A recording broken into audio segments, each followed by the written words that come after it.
autorisant l'accusation à soumettre au témoin P625 une de ses déclarations antérieures.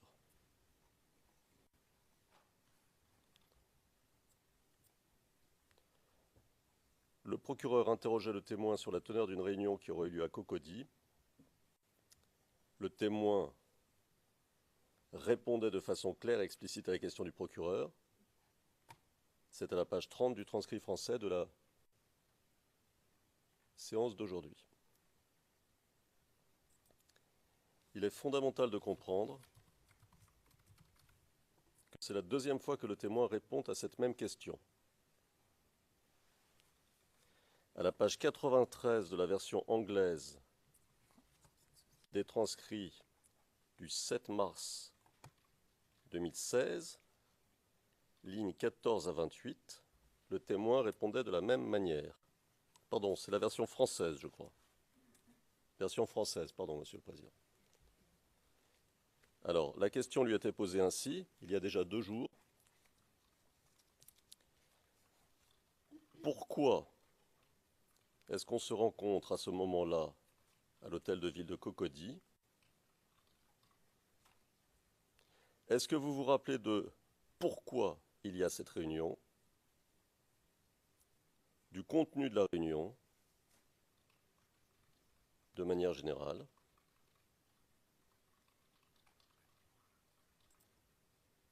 Et après, on pourra voir peut-être plus en détail, mais de manière générale. Voilà la question, la même qu'aujourd'hui.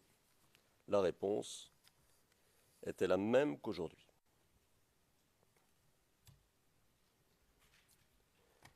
Pourtant, malgré la réponse claire d'il y a 2 jours, du témoin, malgré la réponse claire d'aujourd'hui du témoin,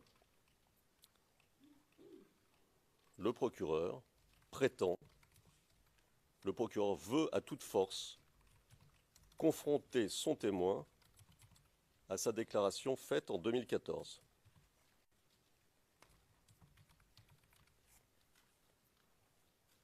En réalité, il tente donc de mettre en lumière d'éventuelles contradictions entre la déclaration du témoin de 2014 et son témoignage d'aujourd'hui. C'est exactement la même situation que celle dans laquelle les parties s'étaient trouvées le 7 mars 2016. Le procureur voulait contredire son témoin en s'appuyant sur une de ses déclarations antérieures. Après qu'il eut pourtant répondu clairement sur l'utilisation d'un slogan.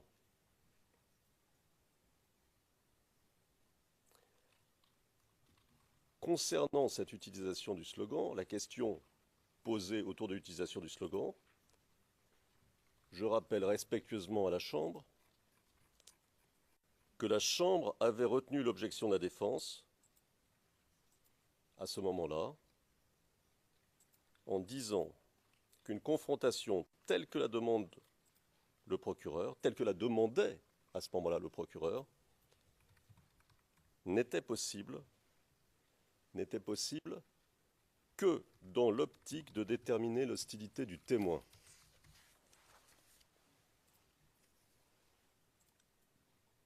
Or, ici aussi, le procureur tente de mettre en lumière des contradictions entre les différentes déclarations du témoin. Clairement, il ne s'agit donc pas de rafraîchir la mémoire du témoin. Il faut bien comprendre la situation. Le procureur veut soumettre au témoin ses déclarations antérieures au motif, selon lui, le procureur, que le témoin ne se souviendrait pas de certaines informations. En fait, Monsieur le Président, le procureur confond 2 situations. La première situation, qui n'est pas celle à laquelle nous sommes confrontés ici, advient lorsqu'un témoin ne se souvient pas de certains faits sur lesquels il est invité à témoigner. Ce qui pourrait permettre au procureur de faire référence à des déclarations antérieures pour aider le témoin. Dans ce cas de figure-là. Mais nous ne sommes pas dans ce cas de figure-là. La deuxième situation dans laquelle nous nous trouvons,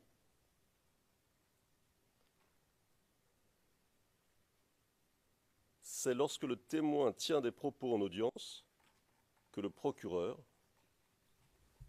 estime être en contradiction avec des déclarations antérieures. C'est le cas de figure dans lequel nous nous trouvons. Et dans ce cas, il ne s'agit clairement pas de problème de mémoire. Comme vous le souligniez, Monsieur le Président, à l'occasion du débat précédent, il ne s'agit de confronter le témoin avec ses déclarations antérieures parce que le procureur n'avait pas aimé la réponse de son témoin. Et nous nous trouvons dans le même cas de figure ici. L'appel est absolument nécessaire, pensons-nous, pour éviter une forme d'insécurité juridique entre ces deux décisions que votre Chambre a prises, apparemment contradictoires, et en plus, il permettra à la défense, et aux parties en général d'ailleurs, d'objecter dans un cadre clair, de savoir à quoi s'en tenir, ce qui permettra un gain de temps considérable pour tout le monde.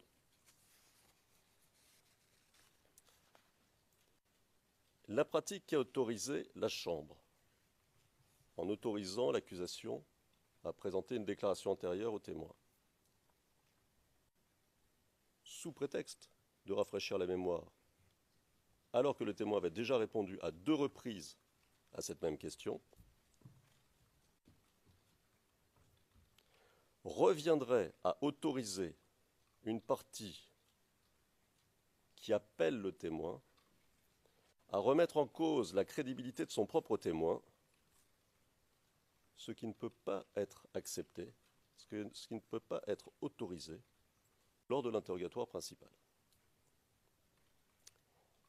Il s'agit ici d'une question fondamentale qui affecte la nature du processus judiciaire. Autoriser le procureur à contre-interroger et à tester la crédibilité de son propre témoin, c'est remettre en cause, pensons-nous, toute la logique de la procédure.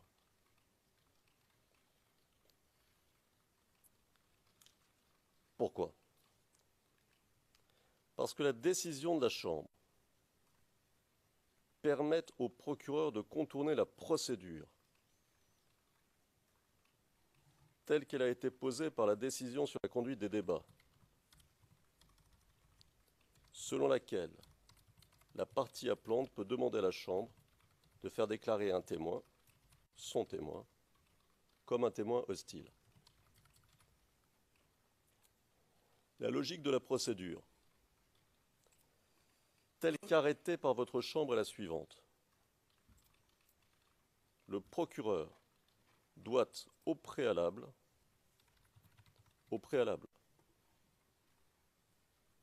invoquer le fait que son témoin serait hostile pour que puisse être tenu un débat contradictoire et que la Chambre statue sur le caractère hostile ou pas du témoin. Et c'est seulement une fois qu'une telle décision a été prise que le procureur peut être autorisé à mettre en cause, à tester la crédibilité de son témoin.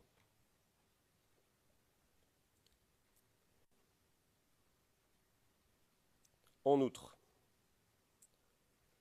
le procureur ne peut pas choisir les sujets sur lesquels il veut remettre en question la crédibilité de son témoin, au cas par cas.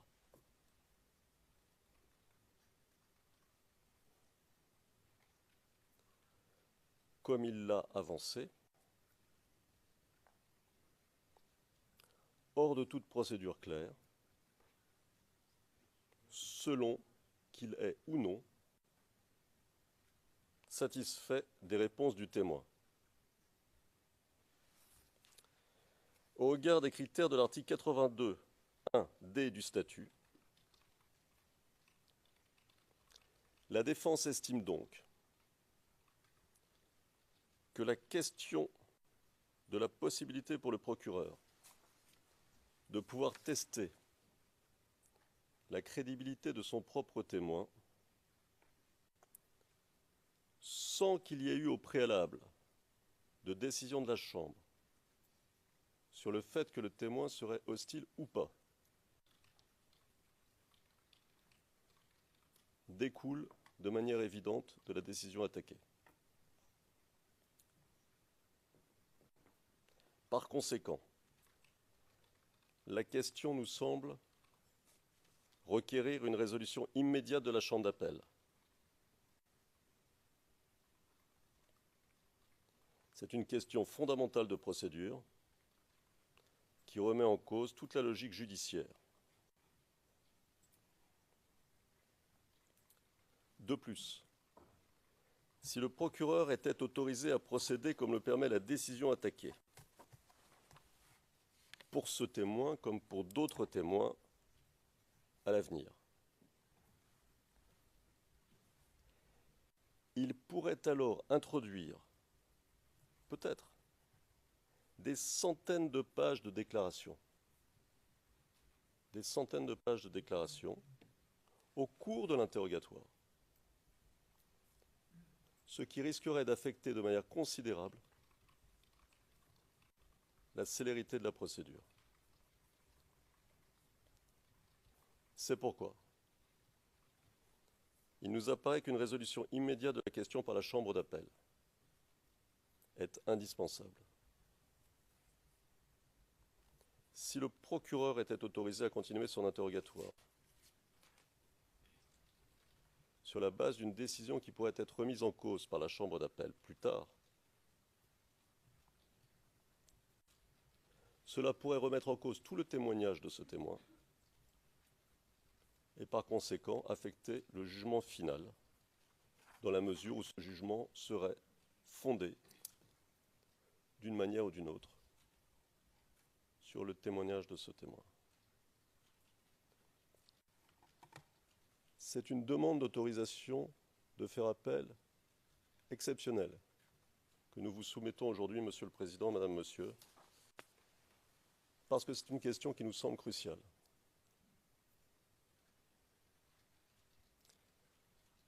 Nous pensons qu'il s'agit là d'une question qui doit, au bénéfice des parties en général, et de la Chambre, et de la bonne administration de la justice, être tranchée.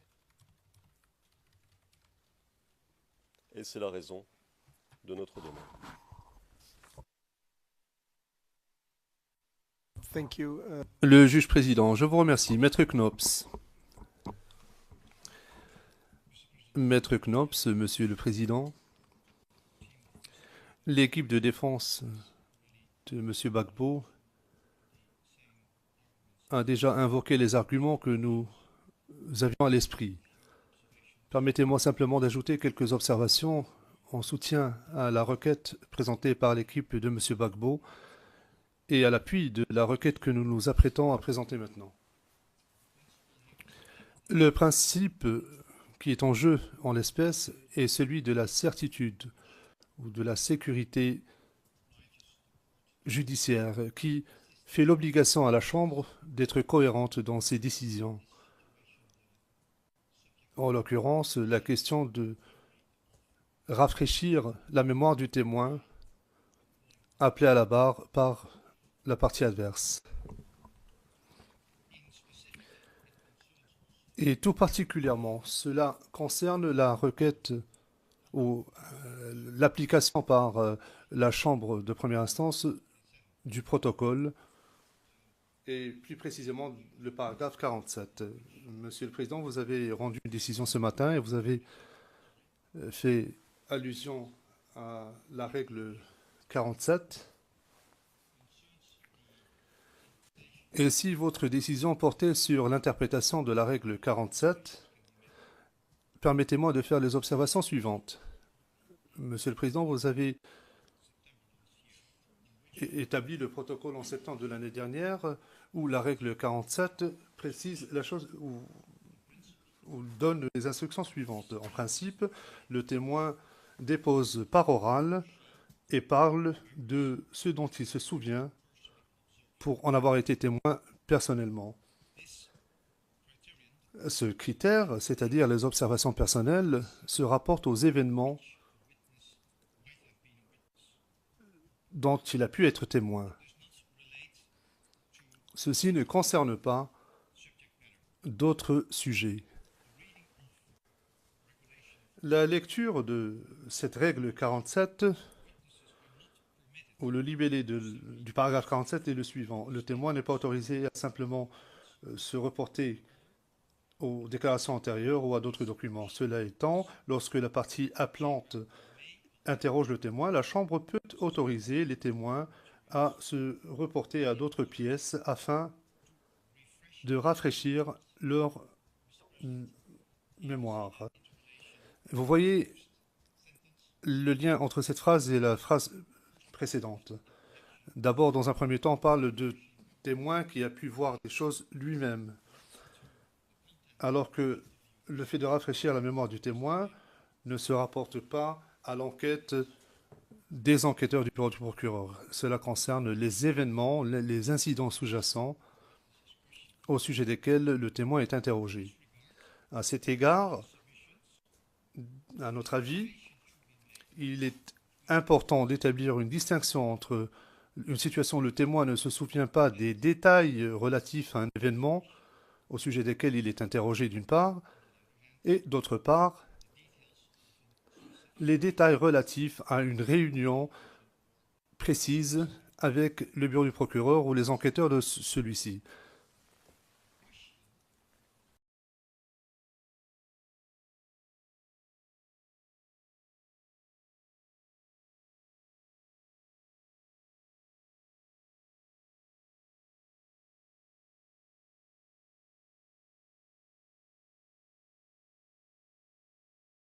En l'espèce, la question qui a été posée au témoin concernait ses souvenirs personnels, ses observations personnelles relatives à la réunion à l'hôtel de ville. La question a été posée au témoin hier, 8 mars, dans la transcription française, page 93, ligne 14 à 23, et le témoin a apporté une réponse concise concernant ses souvenirs et ses observations personnelles, au sens du paragraphe 47. Donc hier, il n'a pas été jugé nécessaire de rafraîchir sa mémoire. Aujourd'hui, la même question lui a été reposée. Et de la même manière, le témoin a répondu. Puis, une autre question a été posée. Elle se trouve à la page 31 dans la version française du compte-rendu. Ligne 12 à 14. Can you remember the La question était celle-ci. Est-ce que vous vous souvenez des détails de la réunion avec les enquêteurs du bureau du procureur? C'était la ligne 15 et la ligne 16. ce que vous avez dit à ce sujet, les détails de cette rencontre. So this is clearly different. Donc, c'est différent, puisque le témoin a déjà répondu en disant ce dont il se souvenait au sujet de cette réunion. Et maintenant, la question est de savoir s'il se souvient de ce qu'il a pu dire aux enquêteurs à ce moment-là. Et c'est une autre question. Il ne s'agit pas là de rafraîchir la mémoire du témoin, puisque le témoin a déjà répondu à cette question à 2 reprises, en parlant de ce dont il se souvenait s'agissant de la réunion à l'hôtel de ville. Et il n'y avait pas de lacune à cet égard. Par conséquent, nous estimons que le fait d'autoriser l'accusation à opposer la transcription de son audition au témoin serait une violation du paragraphe 47. En conséquence, nous pensons que la Chambre devrait autoriser la défense à interjeter appel de la décision relative à l'interprétation du protocole relatif à la conduite de la procédure pour assurer une plus grande sécurité judiciaire. Le président, merci. Madame Massida, Maître Massida, nous serons très brefs.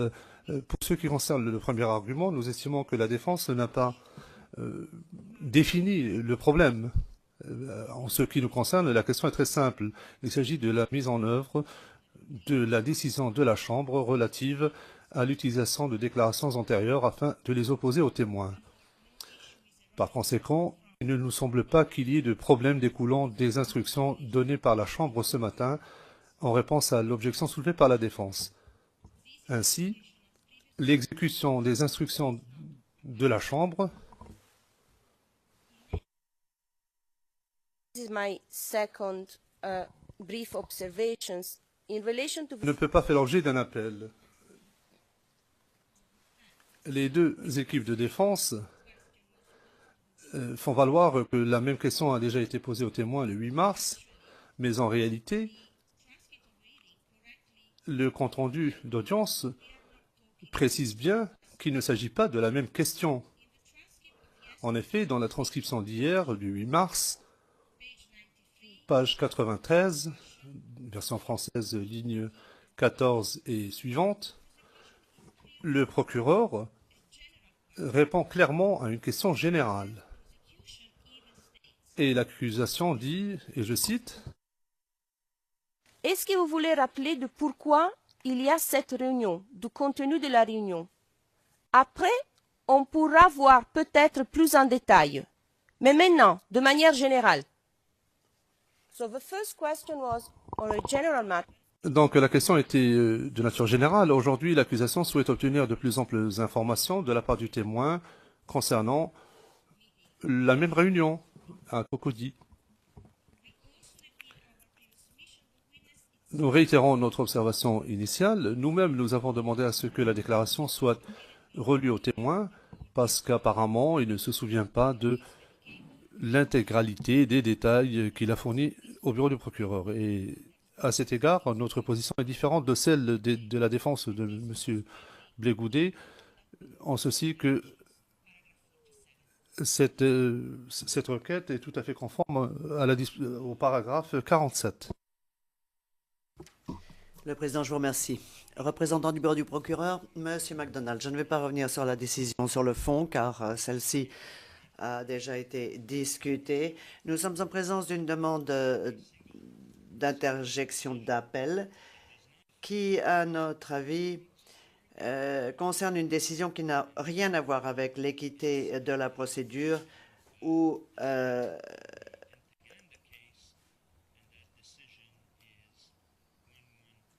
l'issue du procès. Et à cet égard, je tiens à vous renvoyer à une décision dans l'affaire Ntaganda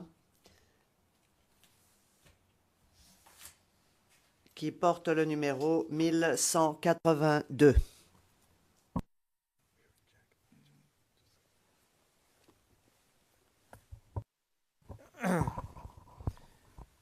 Non. Non, Monsieur le Président, cela n'a rien à voir avec le débat actuel. Si vous permettez... OK. Le président, d'accord. 5 minutes de mon intervention n'avaient pas été transcrites dans la version française, c'est ça? Mais transcrites dans la version anglaise. Donc, pour les besoins d'enregistrement, je voulais vous le dire et que cela apparaisse.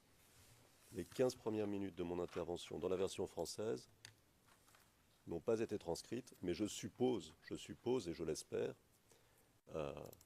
et je demanderai à la Chambre de bien vouloir peut-être le vérifier, qu'elles seront ajoutées postérieurement avant que les transcrits soient envoyés aux parties. Voilà l'objet de mon intervention.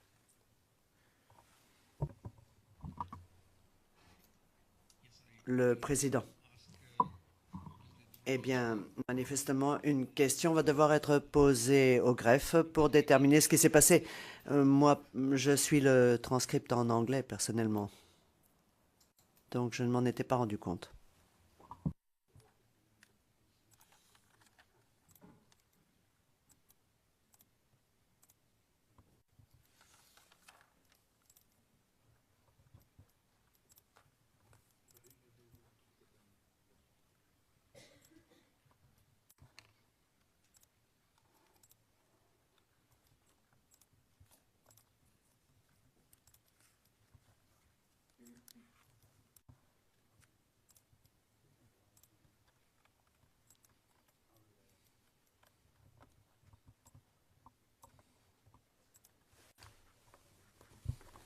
Yes.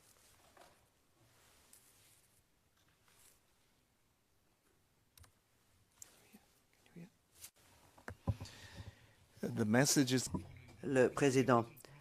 Le message que j'ai reçu dans mes écouteurs, c'est qu'il y a eu un problème technique, mais que l'intégralité de vos propos a été enregistrée. Donc, la retranscription définitive contiendra l'intégralité de vos propos. Le problème a été dû à un incident technique.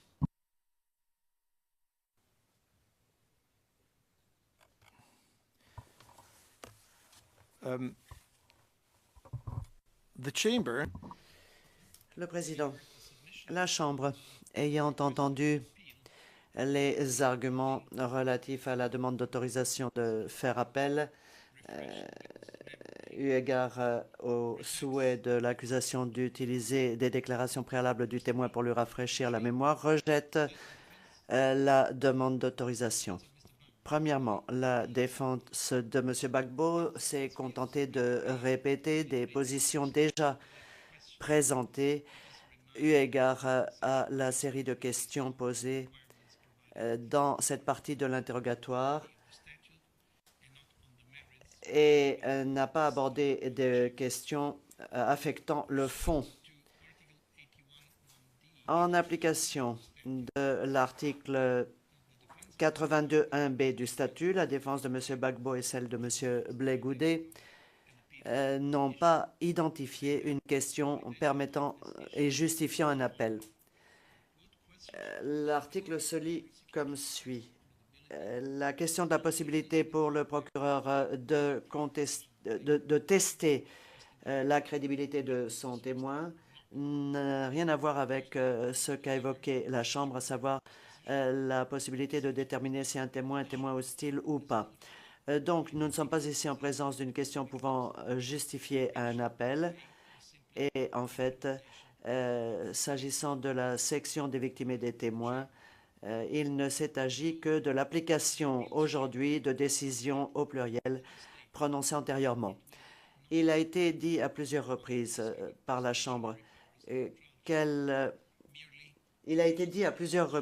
qu'il n'y aurait pas de décision relative au pouvoir discrétionnaire de la Chambre. Si le pouvoir discrétionnaire de la Chambre s'était appliqué, sa décision aurait été différente. La Chambre n'utilise son pouvoir discrétionnaire que si une erreur de procédure ou une erreur de droit a été commise. Il est clair en l'espèce que la Chambre, en rejetant l'objection de la défense, utilise son pouvoir discrétionnaire pour autoriser la suite de l'interrogatoire, en particulier parce que le témoin en personne a déclaré, et je cite, « Je ne me rappelle vraiment pas les détails, mais si vous le souhaitez, vous pouvez me rafraîchir la mémoire au sujet de ce que j'ai dit. » Fin de citation. En conséquence, la Chambre a rendu une décision portant sur une question très limitée qui a un rapport direct avec le témoin. Par ailleurs, la défense, lorsqu'elle aura l'occasion d'interroger le témoin, pourra revenir sur cette question avec lui. Donc, l'objection présentée par la défense et la demande d'interjeter appel est rejetée, je le répète. Quant à la suite de la procédure, les parties se voient rappeler que les demandes d'autorisation de faire appel doivent être exceptionnelles. À présent, le témoin peut être escorté une nouvelle fois dans la salle.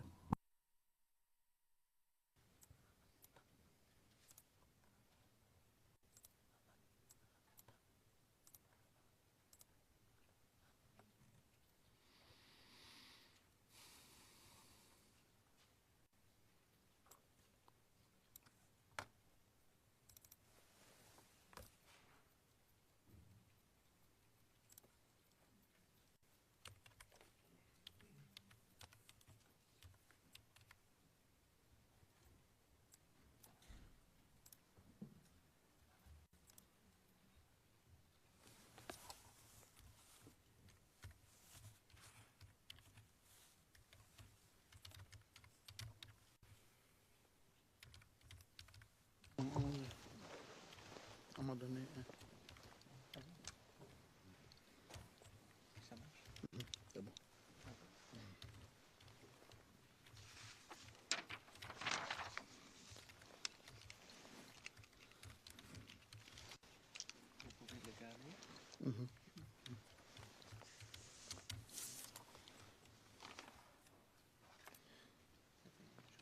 So, Le président, monsieur le témoin, vous revoici donc dans cette salle d'audience. Nous allons poursuivre la procédure à partir du moment où nous nous sommes interrompus il y a un peu plus d'une heure. Et la parole est au représentant du bureau du procureur. Monsieur MacDonald, merci, monsieur le président. Bonjour. bonjour. Nous allons revenir sur cette... nous étions à la rencontre, donc, quelques jours avant cette marche sur la RTI, rencontre à l'hôtel de ville de Cocody. Et je vais maintenant vous rappeler certains détails additionnels que vous aviez fournis dans le cadre d'une rencontre qui a eu lieu précisément le 14 décembre 2014 à La Haye, en présence d'enquêteurs et de représentants du bureau du procureur, dont moi-même. Alors, pour les fins de l'enregistrement, je réfère au transcrit d'entretien CIV OTP 0076-1211,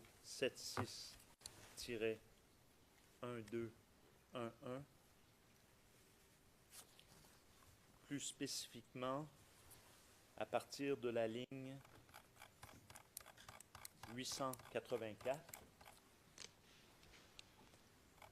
Alors, je comprends que ce sujet de cette rencontre va sur plusieurs pages, mais je n'ai pas l'intention de, évidemment, lire toutes ces pages. Je vais juste vous situer avec certains détails. La deuxième réunion, oui. C'est 2 jours avant, point d'interrogation. Oui, oui. Alors avant, effectivement, on fait référence que la date du 16 décembre, c'était la date de la marche. Et vous faites référence que avant, 2 jours avant, il y avait une rencontre. C'était 2 jours avant, point d'interrogation, oui, oui. Puisque si ce n'était pas le 18, donc c'est que c'est le 14.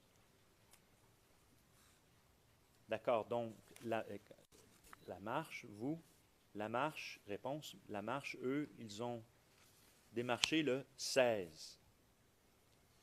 Question, oui, c'est ça. Réponse, donc nous, on a tenu une réunion 2 jours avant. Question, 2 jours avant. Réponse, oui. Question, d'accord. Alors, je vais arrêter ici et je vais poursuivre quant au contenu de la réunion. Je vais maintenant à la à la ligne 945. Question. Donc, quel est le propos de cette deuxième réunion? Réponse. L'objet de la réunion, c'était la décision de, comment on appelle, de Soro-Guillaume, c'est-à-dire aller installer Brou-Pascal. Question, pardon? Réponse, Brou-Pascal. Question, oui. Réponse, Brou-Pascal. Aller l'installer comme directeur de la RTI. Réponse, oui. Question, donc il fallait mobiliser les jeunes patriotes.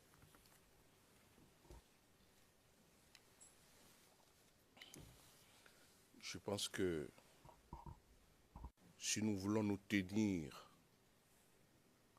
à l'objet pour lequel le procureur voulait relire la déposition du témoin. C'est très précis. Il s'agit du contenu de la rencontre, ce que vous vous êtes dit. Il ne s'agit pas de relire toute la déposition du témoin. Profitez pour lire toute la déposition du témoin, mais il s'agit de rafraîchir, selon le propos même du procureur, la mémoire du témoin sur un point précis.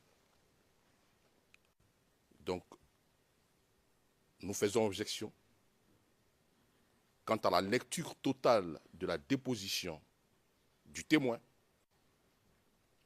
Nous voulons que le procureur se cantonne sur le point précis sur lequel il voudrait rafraîchir la mémoire du témoin. Qu'est-ce qui a été dit exactement lors de cette réunion? C'était de cela qu'il s'agissait. Vous avez même vu que le procureur allait un peu plus loin, profitant pour donner des questions qui tiennent à la date de la réunion, ce qui n'était pas le contenu du rafraîchissement donc de la mémoire tel qu'il a dit.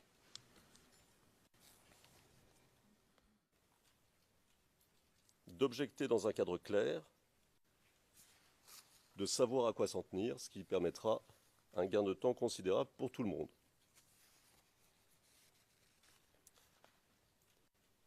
La pratique qui a autorisé la Chambre, en autorisant l'accusation à présenter une déclaration antérieure au témoin, sous prétexte de rafraîchir la mémoire, alors que le témoin avait déjà répondu à 2 reprises à cette même question, reviendrait à autoriser une partie qui appelle le témoin à remettre en cause la crédibilité de son propre témoin, ce qui ne peut pas être accepté, ce qui ne peut pas être autorisé lors de l'interrogatoire principal. Il s'agit ici d'une question fondamentale qui affecte la nature du processus judiciaire. Autoriser le procureur à contre-interroger et à tester la crédibilité de son propre témoin, c'est remettre en cause, pensons-nous, toute la logique de la procédure.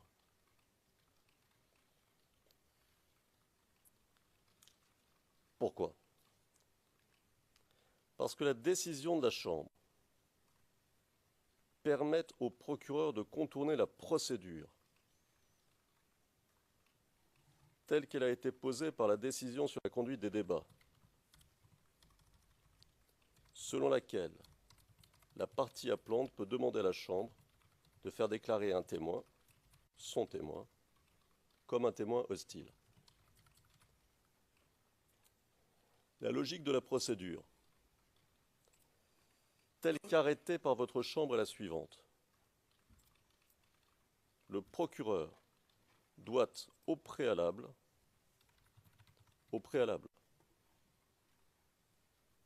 invoquer le fait que son témoin serait hostile pour que puisse être tenu un débat contradictoire et que la Chambre statue sur le caractère hostile ou pas du témoin. Et c'est seulement une fois qu'une telle décision a été prise que le procureur peut être autorisé à mettre en cause, à tester la crédibilité de son témoin.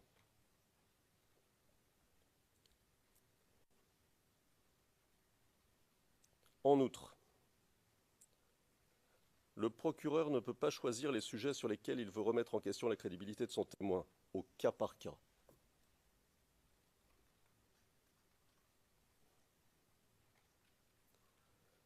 Comme il l'a avancé, hors de toute procédure claire, selon qu'il est ou non satisfait des réponses du témoin. Au regard des critères de l'article 82.1d du statut, la défense estime donc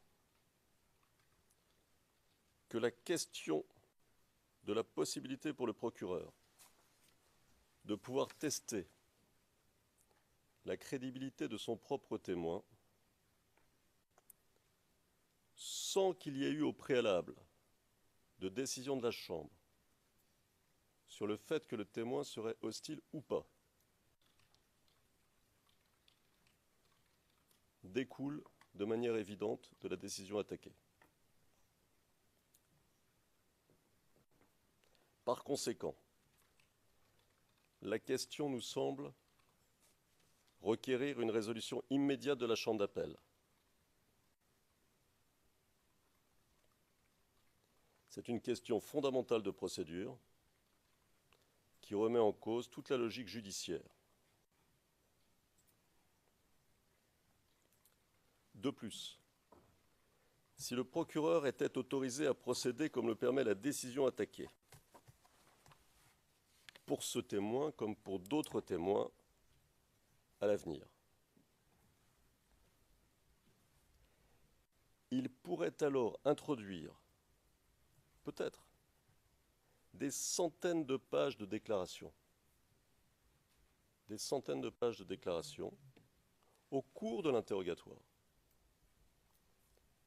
ce qui risquerait d'affecter de manière considérable la célérité de la procédure. C'est pourquoi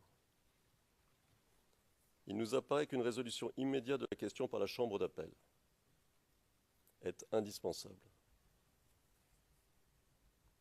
Si le procureur était autorisé à continuer son interrogatoire sur la base d'une décision qui pourrait être remise en cause par la Chambre d'appel plus tard, cela pourrait remettre en cause tout le témoignage de ce témoin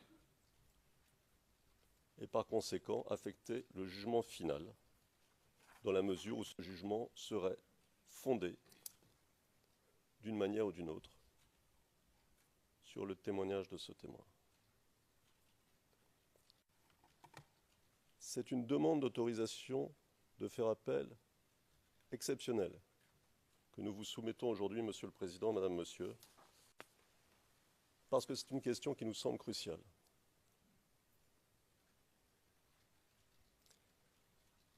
Nous pensons qu'il s'agit là d'une question qui doit, au bénéfice des parties en général, et de la Chambre, et de la bonne administration de la justice, être tranchée.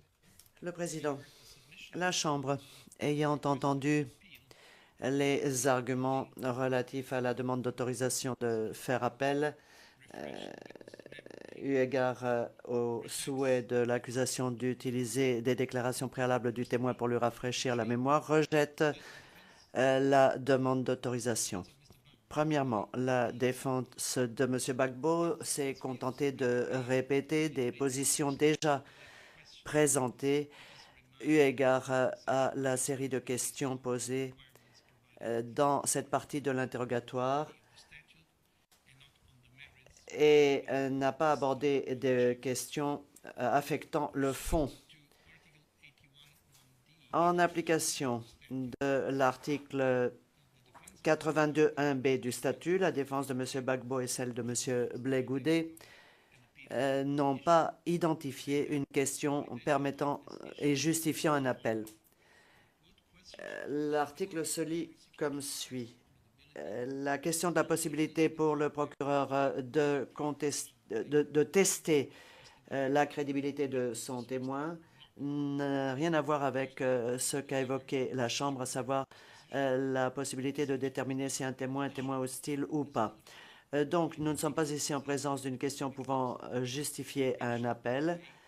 Et en fait, s'agissant de la section des victimes et des témoins, il ne s'est agi que de l'application aujourd'hui de décisions au pluriel prononcé antérieurement. Il a été dit à plusieurs reprises par la Chambre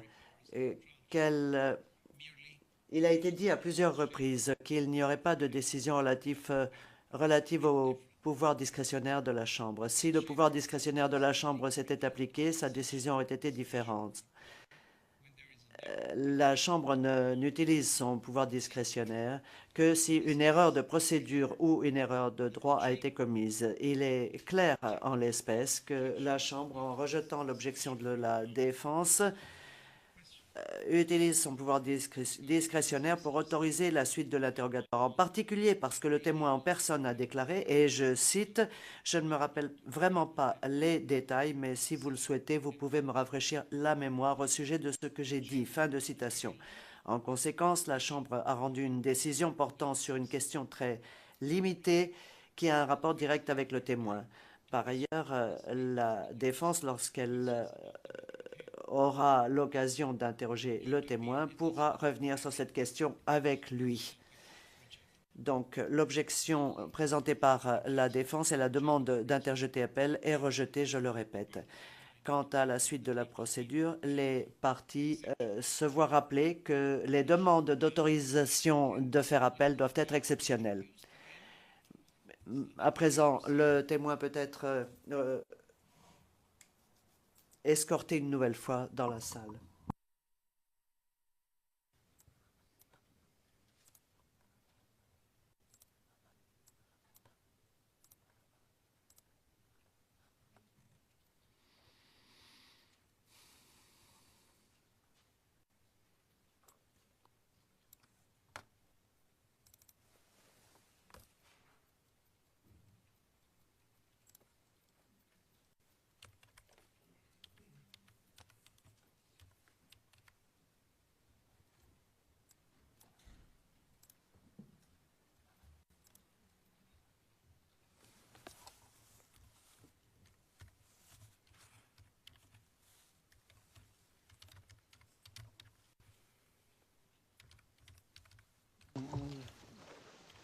On m'a donné.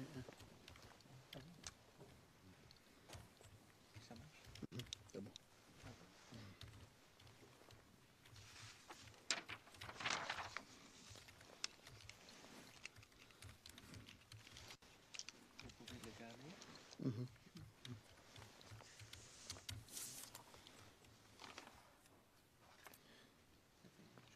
C'est bon. Le président, monsieur le témoin, vous revoici donc dans cette salle d'audience. Nous allons poursuivre la procédure à partir du moment où nous nous sommes interrompus il y a un peu plus d'une heure. Et la parole est au représentant du bureau du procureur. Monsieur MacDonald, merci, monsieur le président. Bonjour. Bonjour. Nous allons revenir sur cette... nous étions à la rencontre, donc, quelques jours avant cette marche sur la RTI, rencontre à l'hôtel de ville de Cocody. Et je vais maintenant vous rappeler certains détails additionnels que vous aviez fournis dans le cadre d'une rencontre qui a eu lieu précisément le 14 décembre 2014 à La Haye, en présence d'enquêteurs et de représentants du bureau du procureur, dont moi-même. Alors, pour les fins de l'enregistrement, je réfère au transcrit d'entretien CIV OTP 0076-1211,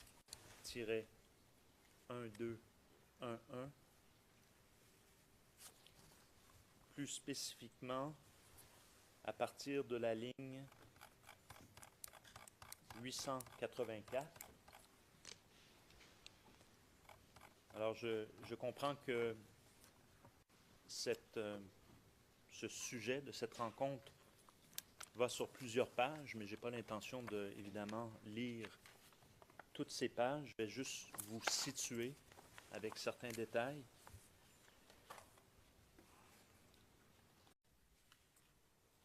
autorisant l'accusation à soumettre au témoin P625 une de ses déclarations antérieures.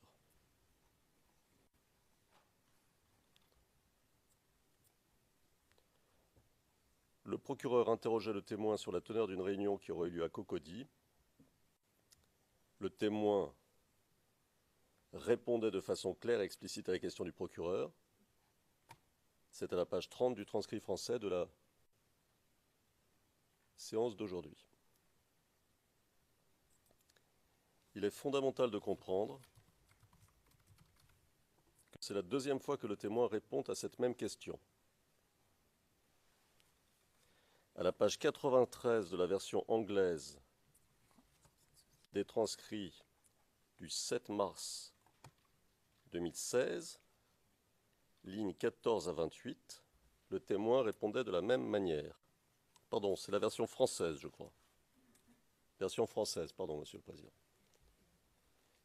Alors, la question lui était posée ainsi, il y a déjà 2 jours. Pourquoi est-ce qu'on se rencontre à ce moment-là à l'hôtel de ville de Cocody? Est-ce que vous vous rappelez de pourquoi il y a cette réunion, du contenu de la réunion, de manière générale?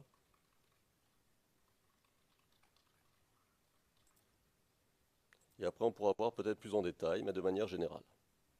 Voilà la question, la même qu'aujourd'hui. La réponse était la même qu'aujourd'hui.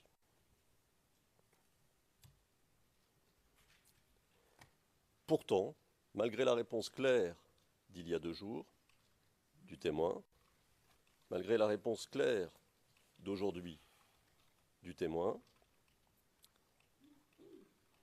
le procureur prétend, le procureur veut à toute force confronter son témoin à sa déclaration faite en 2014.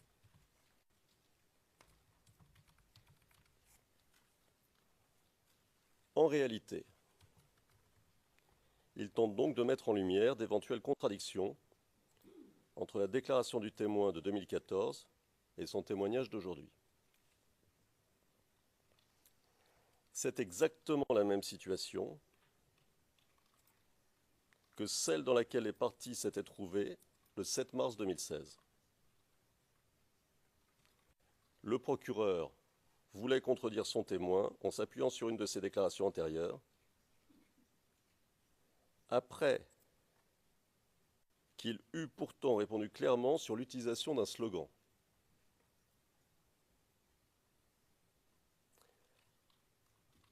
Concernant cette utilisation du slogan, la question posée autour de l'utilisation du slogan, je rappelle respectueusement à la Chambre que la Chambre avait retenu l'objection de la défense à ce moment-là en disant qu'une confrontation telle que la demande le procureur, telle que la demandait à ce moment-là le procureur, n'était possible que dans l'optique de déterminer l'hostilité du témoin.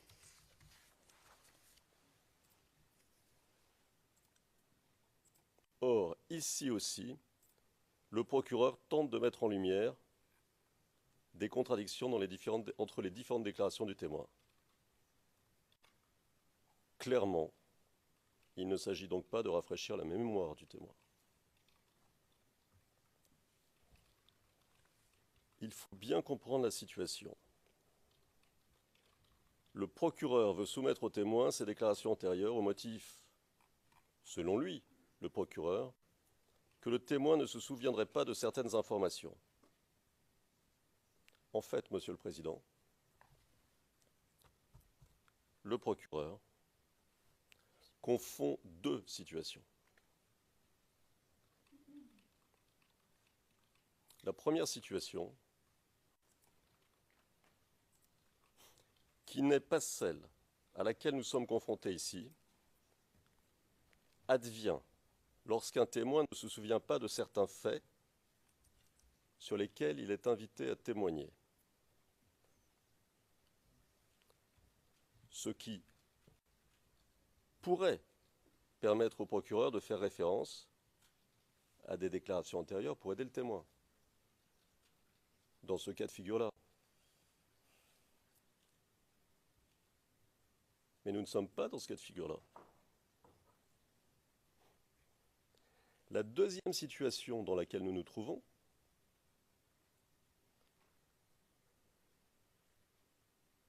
c'est lorsque le témoin tient des propos en audience que le procureur estime être en contradiction avec des déclarations antérieures. C'est le cas de figure dans lequel nous nous trouvons. Et dans ce cas, il ne s'agit clairement pas de problème de mémoire. Comme vous le souligniez, Monsieur le Président, à l'occasion du débat précédent, il ne s'agit de confronter le témoin avec ses déclarations antérieures parce que le procureur n'avait pas aimé la réponse de son témoin.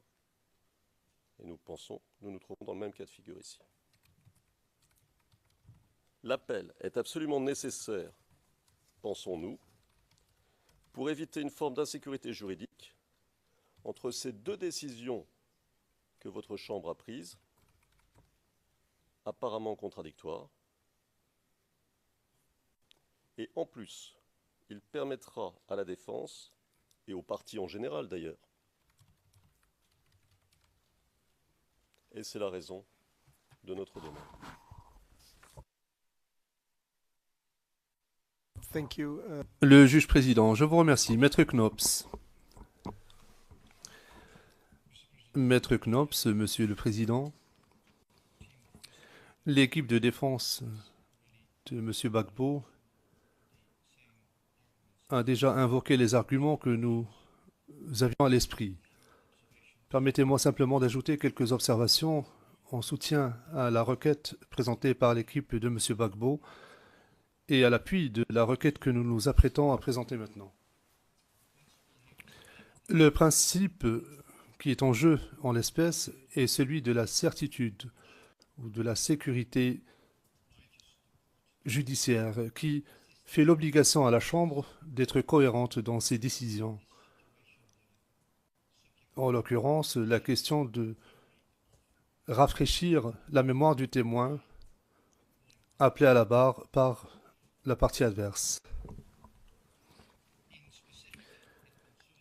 Et tout particulièrement, cela concerne la requête ou l'application par la Chambre de première instance du protocole et plus précisément le paragraphe 47.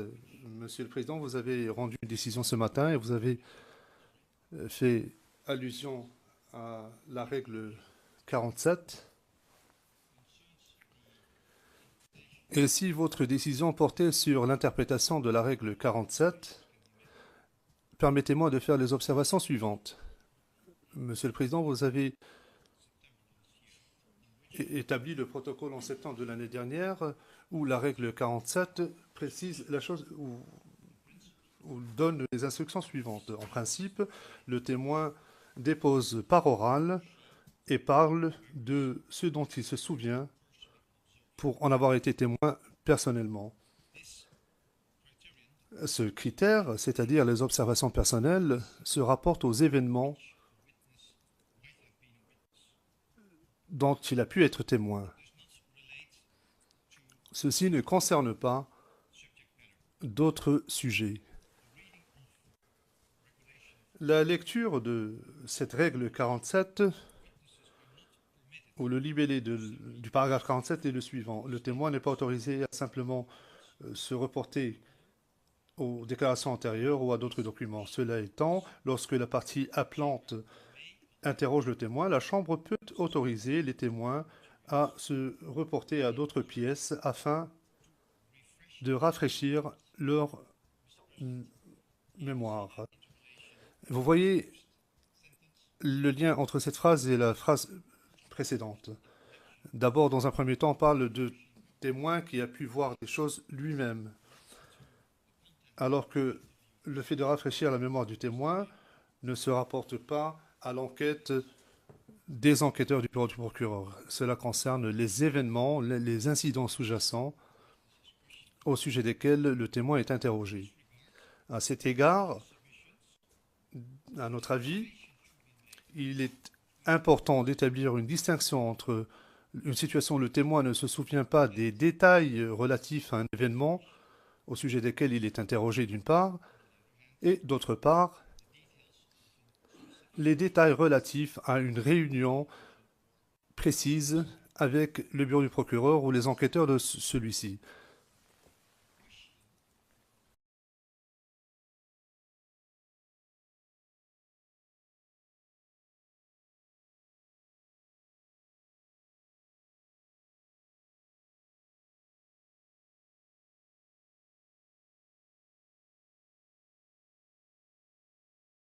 En l'espèce, la question qui a été posée au témoin concernait ses souvenirs personnels, ses observations personnelles relatives à la réunion à l'hôtel de ville.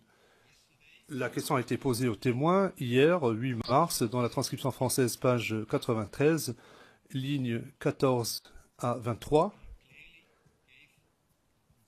et le témoin a apporté une réponse concise concernant ses souvenirs et ses observations personnelles, au sens du paragraphe 47. Donc hier, il n'a pas été jugé nécessaire de rafraîchir sa mémoire. Aujourd'hui, la même question lui a été reposée. Et de la même manière, le témoin a répondu. Puis, une autre question a été posée. Elle se trouve à la page 31 dans la version française du compte-rendu. Ligne 12 à 14. Can you remember the La question était celle-ci. Est-ce que vous vous souvenez des détails de la réunion avec les enquêteurs du bureau du procureur? C'était la ligne 15 et la ligne 16. ce que vous avez dit à ce sujet, les détails de cette rencontre. So this is clearly different. Donc, c'est différent, puisque le témoin a déjà répondu en disant ce dont il se souvenait au sujet de cette réunion. Et maintenant, la question est de savoir s'il se souvient de ce qu'il a pu dire aux enquêteurs à ce moment-là. Et c'est une autre question. Il ne s'agit pas là de rafraîchir la mémoire du témoin, puisque le témoin a déjà répondu à cette question à 2 reprises, en parlant de ce dont il se souvenait s'agissant de la réunion à l'hôtel de ville. Et il n'y avait pas de lacune à cet égard. Par conséquent, nous estimons que le fait d'autoriser l'accusation à opposer la transcription de son audition au témoin serait une violation du paragraphe 47. En conséquence, nous pensons que la Chambre devrait autoriser la défense à interjeter appel de la décision relative à l'interprétation du protocole relatif à la conduite de la procédure pour assurer une plus grande sécurité judiciaire. Le Président, merci. Madame Massida. Maître Massida, nous serons très brefs. Pour ce qui concerne le premier argument, nous estimons que la défense n'a pas défini le problème. En ce qui nous concerne, la question est très simple. Il s'agit de la mise en œuvre de la décision de la Chambre relative à l'utilisation de déclarations antérieures afin de les opposer aux témoins. Par conséquent, il ne nous semble pas qu'il y ait de problème découlant des instructions données par la Chambre ce matin en réponse à l'objection soulevée par la défense. Ainsi, l'exécution des instructions de la Chambre This is my second brief observations in relation to ne peut pas faire l'objet d'un appel. Les 2 équipes de défense font valoir que la même question a déjà été posée aux témoins le 8 mars, mais en réalité, le compte-rendu d'audience précise bien qu'il ne s'agit pas de la même question. En effet, dans la transcription d'hier, du 8 mars, page 93, version française, ligne 14 et suivante, le procureur répond clairement à une question générale. Et l'accusation dit, et je cite, « Est-ce que vous voulez rappeler de pourquoi il y a cette réunion, du contenu de la réunion? Après, on pourra voir peut-être plus en détail. Mais maintenant, de manière générale. » So the first question was on a general matter. Donc la question était de nature générale. Aujourd'hui, l'accusation souhaite obtenir de plus amples informations de la part du témoin concernant la même réunion à Cocody. Nous réitérons notre observation initiale. Nous-mêmes, nous avons demandé à ce que la déclaration soit relue au témoin parce qu'apparemment, il ne se souvient pas de l'intégralité des détails qu'il a fournis au bureau du procureur. Et à cet égard, notre position est différente de celle de la défense de M. Blégoudet, en ceci que cette requête est tout à fait conforme au paragraphe 47. Le président, je vous remercie. Représentant du bureau du procureur, Monsieur MacDonald, je ne vais pas revenir sur la décision sur le fond, car celle-ci a déjà été discutée. Nous sommes en présence d'une demande d'interjection d'appel qui, à notre avis, concerne une décision qui n'a rien à voir avec l'équité de la procédure ou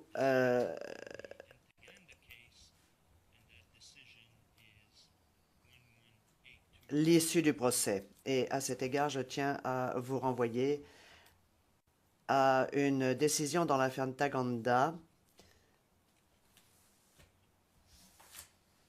qui porte le numéro 1182.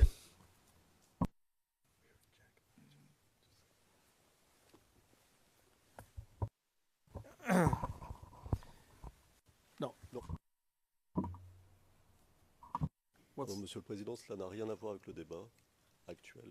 Si vous permettez, OK. Le président, d'accord. 5 minutes de mon intervention n'avaient pas été transcrites dans la version française, c'est ça? Mais transcrites dans la version anglaise. Donc, pour les besoins d'enregistrement, je voulais vous le dire et que cela apparaisse. Les 15 premières minutes de mon intervention dans la version française n'ont pas été transcrites, mais je suppose et je l'espère, et je demanderai à la Chambre de bien vouloir peut-être le vérifier, qu'elles seront ajoutées postérieurement avant que les transcrits soient envoyés aux parties. Voilà l'objet de mon intervention.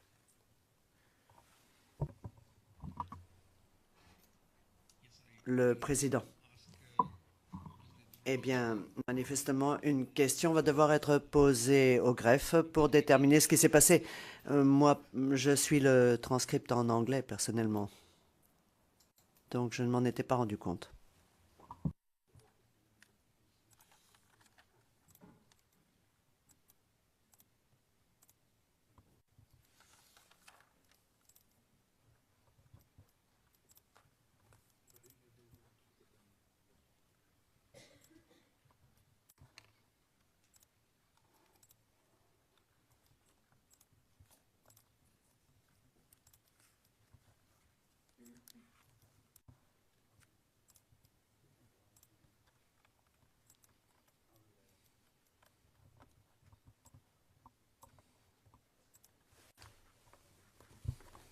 Yes.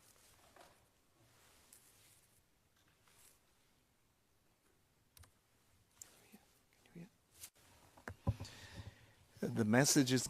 Le président. Le message que j'ai reçu dans mes écouteurs, c'est qu'il y a eu un problème technique, mais que l'intégralité de vos propos a été enregistrée.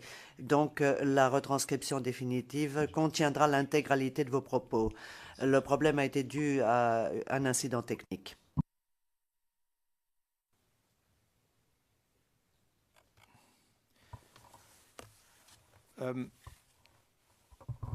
The chamber